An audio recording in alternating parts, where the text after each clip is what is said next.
2015 Audi Q3, and the customer complaint is a check engine light on and engine runs rough.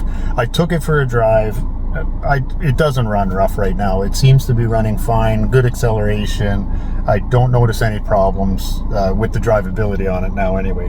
So I have it in the shop. I'm going to do a full system scan on it now. Like I say, I always want to know the whole picture. I want to know all modules, any codes in any modules, because sometimes, you know, codes in some modules will relate to the problem that you're looking for, customer complaint, and also just to have a printout of all the codes that were in the vehicle when you started, you know, just in case, you know, when you're, you know, diagnosing or unplugging things, you may cause other codes. You want to make sure when that car leaves that the problems that the customer had are addressed, and we know what other issues that may be on that vehicle. There's a lot of times you'll have code somewhere that the customer will not notice. You might not notice drivability problems, might not notice, you know, anything not working, but it actually be there. So here we have engine codes. We got system 2 lean at idle bank 1, a fuel pressure sensor malfunction, and an idle control system higher than expected code. That's engine control. But see here we have a temperature flap positioning motor code in the climate control, and we also have a activation for tank flap code in the central electronics. Again, I like to know what's in there. I'm not going to focus on that right now. I think the first thing I want to do is this system 2 lean at idle. Let's make sure it is lean at idle. So when I look at fuel trim, I like to, a lot of the time, rather than go through the vehicle specific on the scan tool, I like to go to the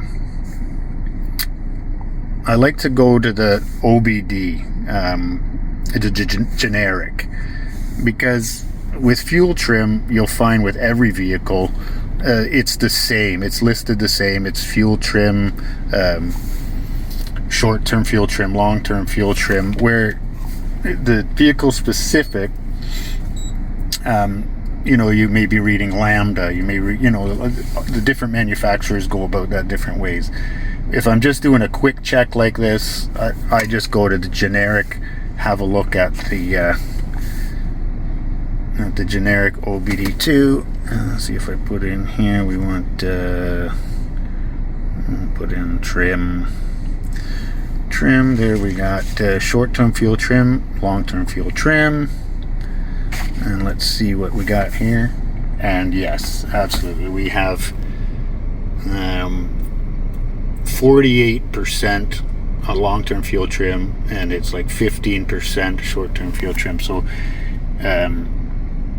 it's definitely lean. It's trying to add fuel. Engine control module is adding fuel. So I'm just going to quickly get under the hood and maybe do a visual inspection. Maybe I can see right off the bat a big vacuum leak or something along those lines. But a visual inspection before you start touching anything is always a good idea.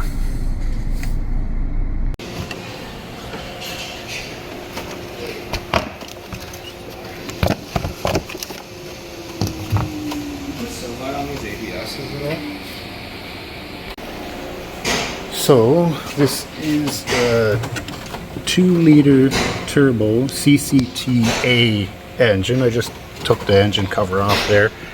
Having a look, vacuum lines are on. This crankcase vent system is a big problem on these cars. The diaphragm rips inside there.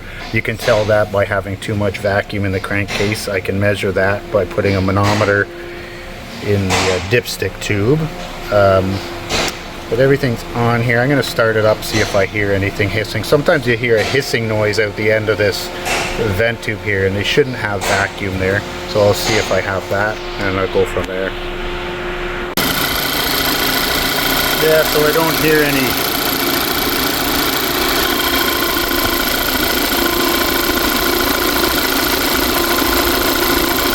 Yep, I hear a difference in vacuum when I plug that hole off. They're kind of like a humming noise. I suspect that diaphragm is torn. I'm going to check for that.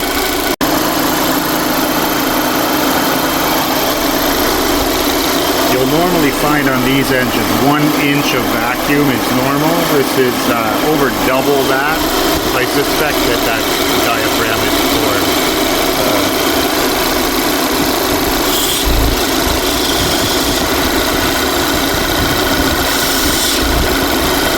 Seems like a lot of vacuum in there. I'm gonna block off this vacuum supply to the PCB, and then I'm gonna check my fuel trim on the scanner and see if that drops back down.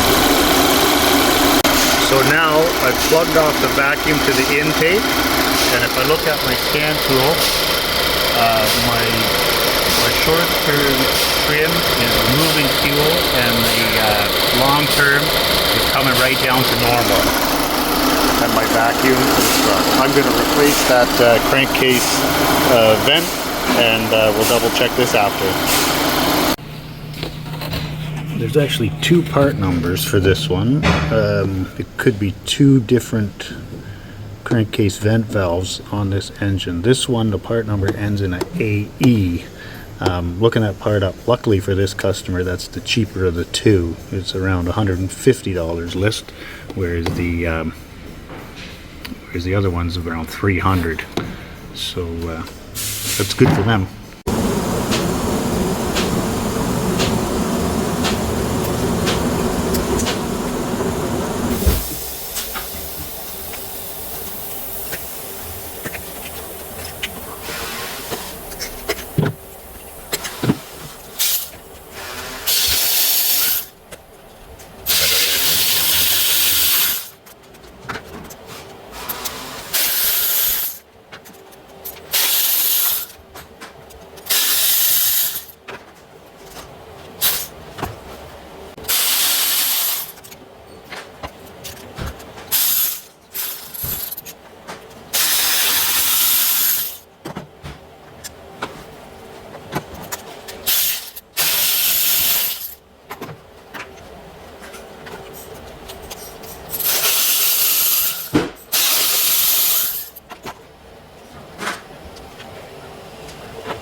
I always like to match up the old part with the new part when I get it off. Make sure everything looks the same, because you never know, something might be different, especially when you're dealing with some aftermarket parts. Dealer parts are always the best, but sometimes you can save a lot of money, and aftermarket parts work just fine.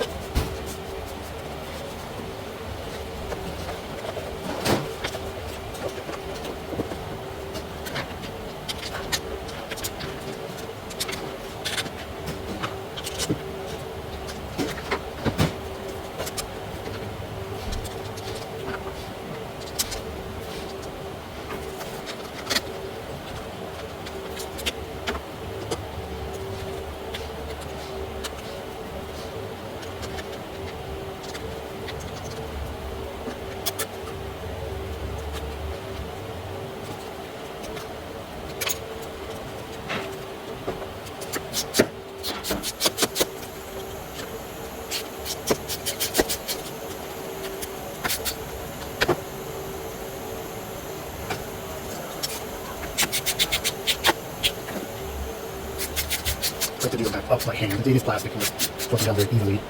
So you center it now.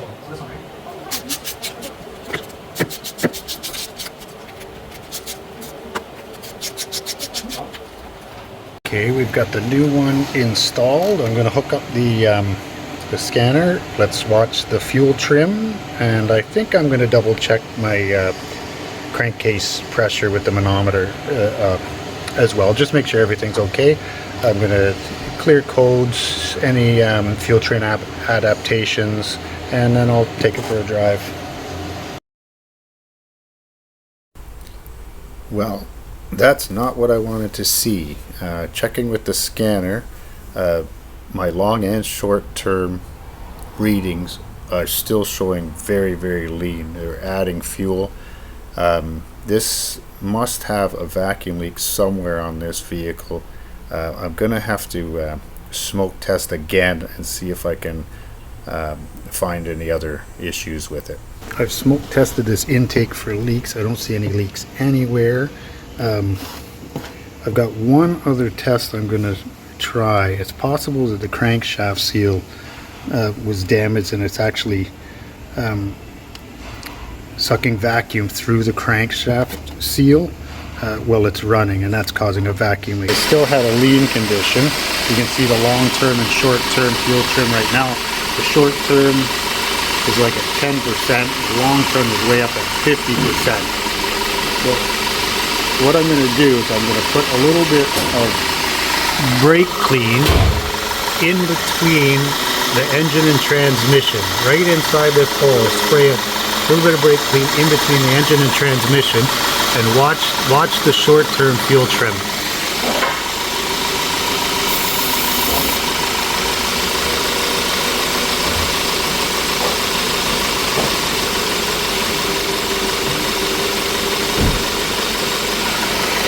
There's a vacuum leak from the rear main seal. When the crankcase vent goes bad, the vacuum inside the crankcase causes the seal to be damaged.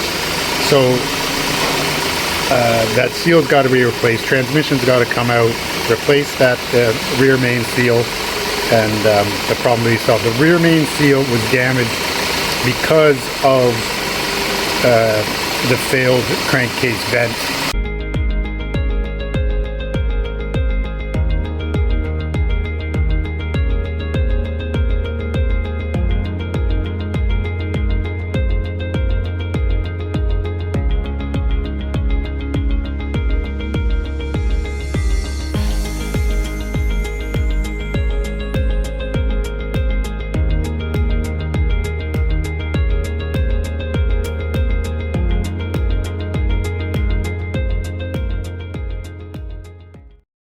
This has all been cleaned up already, ready for the new seal, but this is where the seal sits, bolts on like that, and that is how the seal pulls off the back where the air leaks out.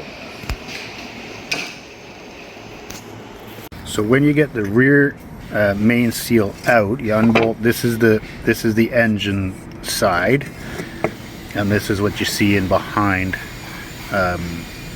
At the back of the engine, the seal actually pulls off and it's separated. When you take it out, that seal is separated from the housing part that bolts on. So you get vacuum inside, vacuum on the inside of the engine, sucks that away, and now it's sucking air from inside between the engine and transmission through into the engine, which is an unmetered air leak into the engine. That's what gives your vacuum leak and causes the lean codes. New seal, when you get it, matching it up, is different than the original one. It's a lot deeper on the side and gets mounted in there differently. The seal on the new one has to tuck in towards the engine, and then there's this outer ring on there where the old one only had the single seal that just pushed on and went outwards.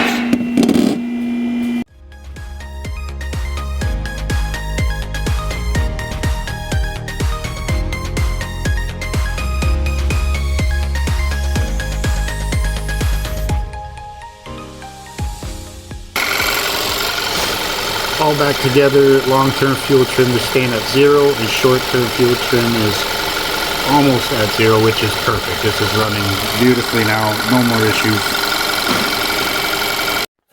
So just a bit of a recap on the Audi. Anytime that you have a problem with the crankcase vent system where there's excessive vacuum in the crankcase, especially on these engines specifically, I think from now on I'm always going to check for that for the crank seal being damaged. Um, it would just have been nice if I had taken that extra step in the beginning to have the whole package with the crankcase vent and the um, crank seal all priced together and a final thing, rather than phoning the customer and saying, "Oh, your crank seal was damaged by this." Um, it's just a better way to do it, and I'm going to keep that in mind for the future. When I smoke tested that, I didn't see anything coming out of the bottom of the bell housing with the smoke. Um, Whether it was just collecting inside the bell housing and not coming out, but I think the best way, that was very evident when I put brake clean. You could use brake clean or a little bit of acetylene in there because it's combustible. You'll see the fuel trim change right off the bat. That's the way I'm going to test them from now on, and I'm gonna be sure to test those anytime I have a crankcase excessive vacuum fault on one of these engines. But it's done and out, running great. Code's all cleared. Good test drive. I actually drove it home and back just to make sure there was no other issues, and another one done.